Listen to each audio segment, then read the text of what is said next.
Good day, everyone. Tim from Timber Visions here. So, welcome to another Wood Wednesday.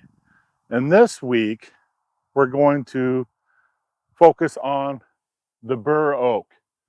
You can see these bigger trees sticking up into the sky back here behind me. That's the Bur Oak. And it's a very common oak variety in my area in northwest Iowa. And it's used a lot of times in residential areas for a good shade tree, but also it grows naturally in these wooded draws like I'm at here today. We've got a beautiful day that Mother Nature gave us.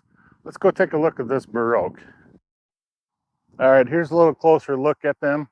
There's two of them right there, and there's Eastern Red Cedar that's growing right in between them underneath. But you can tell that uh, the branches on these Bur Oaks, they just go this way and that way and this way and that. There's not a straight branch on these things, which makes them kind of beautiful when there's no leaves on them. And they're a really full tree, really good for shade. And they're a really slow growing tree, but they are long lived. They can live several hundred years. I don't know how old these here are, but they're a pretty good sized tree. Um, yeah, I mean, look at all those branches. It's just that's for me. I'm not going to use this wood as bundlewood. Obviously, it's just nothing straight to it, but it is a really good wood for firewood. All right, here's a little bit closer look at the bark, and it's deeply furrowed. You know, it's got big ridges, but it's still, you know, straight grain. It's not like an ash where it would be diamond shaped, right?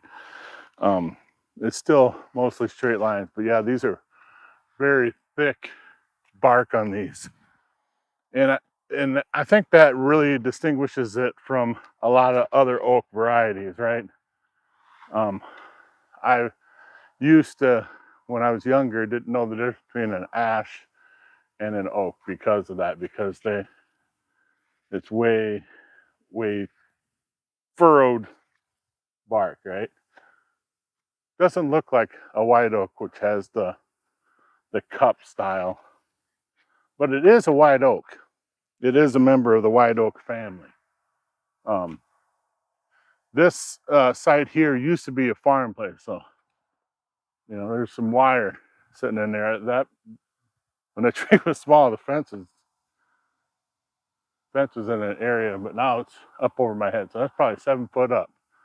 There's a piece of wire going through that. So um, this is a state-owned public hunting area. That's what this land here is. But yeah, it's beautiful, beautiful trees. But and here I'll get you some shots of the bark on the up here on the limbs. See, it's really thick bark, even all the way out to the ends. I mean, this is, you know, small enough I can grab with my hand, but it's still very thick bark. For many trees, the smaller stuff is, you know, a smoother bark, but Bur Oak does not follow that rule at all. Beautiful trees. Let me see if I can find some leaves. Okay, so this is a Bur Oak leaf.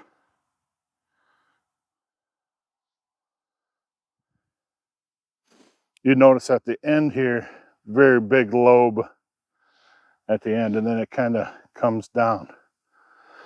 But it's not pointed. A pointed oak leaf would be of the red oak variety. But this is a white oak because it's rounded on the lobes. But a white oak would not be wide like this at the end. It's got a big fat lobe at the end of the leaf. But yeah, very distinct leaves. So if it's got leaves on, or look on the ground around it, like I did here. In contrast, here's an ash. Yeah, that's the bark on an ash tree, as opposed to what you just saw with the Bur Oak.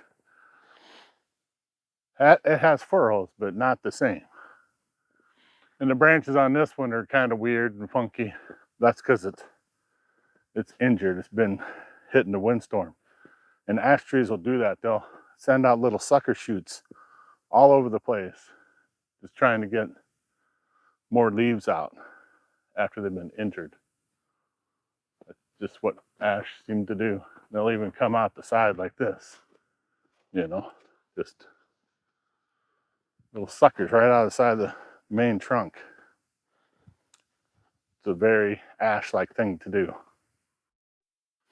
But as you look down through this valley here, a lot of that's oak, Bur Oak, that's growing down in here. Just really common for this prairie area. It's kind of what a prairie savanna area is, I guess is what they call it. But yeah, a lot of Bur Oaks. They grow like crazy. It's really good growing conditions for them.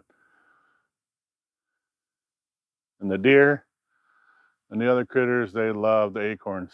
The acorns are the largest of all the native oaks. They're really big. Like I said, this time of year, I doubt I'll even be able to find one. I'd have to catch it in the fall.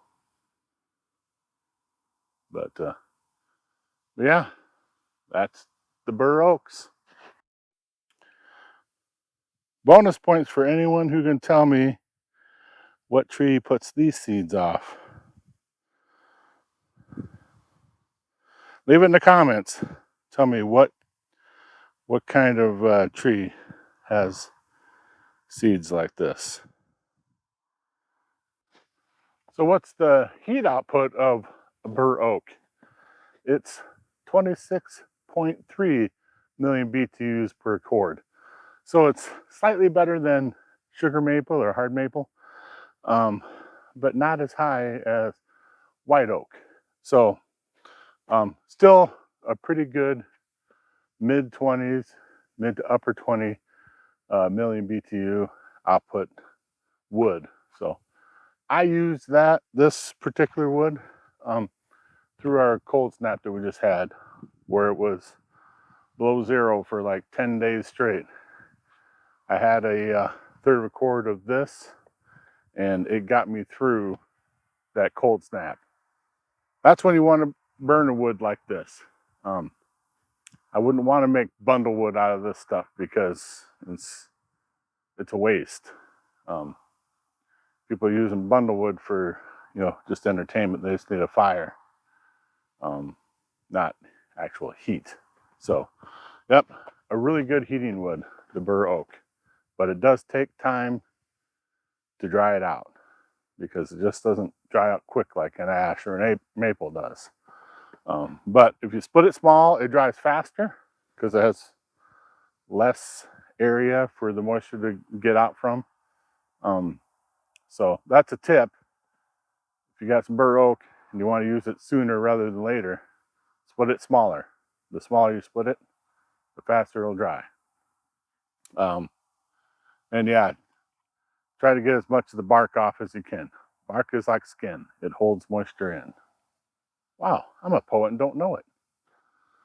Anyway, hopefully you found this video useful. I really enjoyed doing it because it was a beautiful day to get out into Mother Nature and kind of showcase the mighty Bur Oak.